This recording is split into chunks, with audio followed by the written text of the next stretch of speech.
Good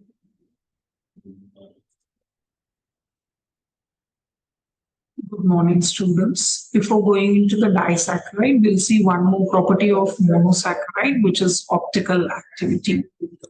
So the optical activity is a special characteristic of the monosaccharides, especially the carbohydrates. So this optical activity is the property of your carbohydrate to rotate the plane of polarized light either to the right or to the left side. So this property we call it as optical activity, and this property will be exhibited by carbohydrates. So this property is due to the presence of asymmetric carbon atom in the structure of the carbohydrate. So already we have studied about the chiral center. So based on the chiral center's location or based on the number of chiral center, the property of rotating the plane polarized light to the right or left will be obtained by the particular carbohydrate molecule. So the monosaccharides which are having asymmetric carbon atom has the property of optical activity if it possesses the chiral center or chiral carbon atom. The chiral carbon atom is also called as asymmetric carbon atom. So those sugars which are capable of rotating the plane of polarized light to the left, if it rotates the light towards the left, then these sugars are called as levorotatory. So either you will call it as levorotatory or it is denoted by small l or by negative sign. Whereas those sugars which are capable of rotating the plane of polarized light to the right are termed as dextrorotatory sugar. So these dextrorotatory sugar are denoted by small d or positive sign. And most of your glucose and fructose will be rotating the plane of polarized light either to the right or to the left. So based on the rotation either to the right or left, it will be denoted as small l or small d, or plus or minus sign. So there are no relation between your capital D and capital L. So those are all different. Small l and small d represents the optical activity, whereas capital D, capital L will be different based on the hydroxyl group which is present at the fifth position of the carbohydrate. So we have to remember that the optical activity means it will rotate the plane of polarized light either to the left or the right. So based on that, it will be represented as small l or small d, or by means of positive sign or by means of negative sign. So any sugar which may be D sugar or it can be L sugar which can also rotate in levorotatory direction. Example, you have D fructose. So it is denoted by capital D, D fructose, but it will rotate the plane of polarized light to the left. So these are all called as levorotatory sugars. So fructose will be levorotatory, though it is designated as D fructose, but it will rotate the plane of polarized light to the left. So it is called as levorotatory sugar.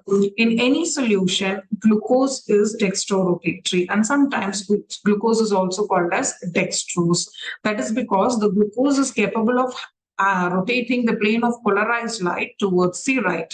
So since it is capable of rotating the plane of polarized light towards the right when it is present in the solution, the glucose is also called as dextrorotatory sugar. That is why it is also called as dextrose.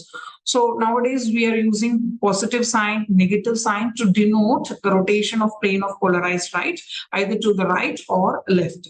If it is to the left, it will be denoted in the negative sign. If it is towards the right, we will be denoting with positive sign.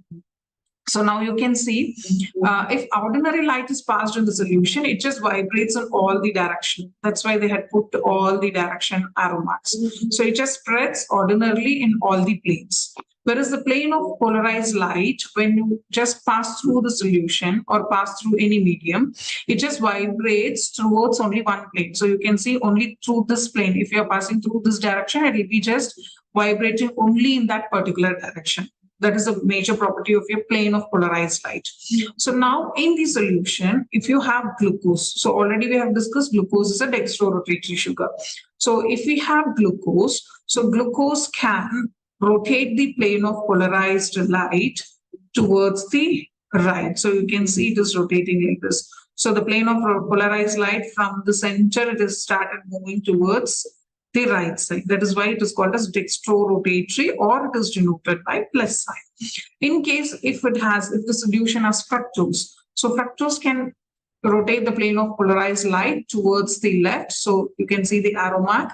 This plane of polarized light turns towards the left and it rotates towards the left. Then the particular solution or the particular fructose is designated as levorotatory, and you are denoting it with negative signature or negative sign. So now you can see a pair of enantiomers they have taken. So you can see clockwise rotation as well as counterclockwise rotation or anti-clockwise rotation. So once in the solution, if you mix either here in this beaker, we are mixing dextrorotatory sugar, and in this one, we are mixing levorotatory sugar, and we are just passing the plane of polarized light towards the arrow mark. So this arrow mark denotes they are passing the plane of polarized light in that particular direction. So now what happens, since we have dextrorotatory sugar, it just turns the plane of polarized light towards the right side. So only it is denoted as small d or plus signature. And here in case of your levorotatory, this solution has levorotatory sugar like fructose. So when they pass the plane of polarized light towards this direction, what happens? The particular plane of polarized light is twisted or turned towards the anticlockwise or counterclockwise or the left side. So this particular solution which contains the carbohydrate or monosaccharide will be called as levorotatory, or it is denoted by small l or by means of negative sign. Thank you, students.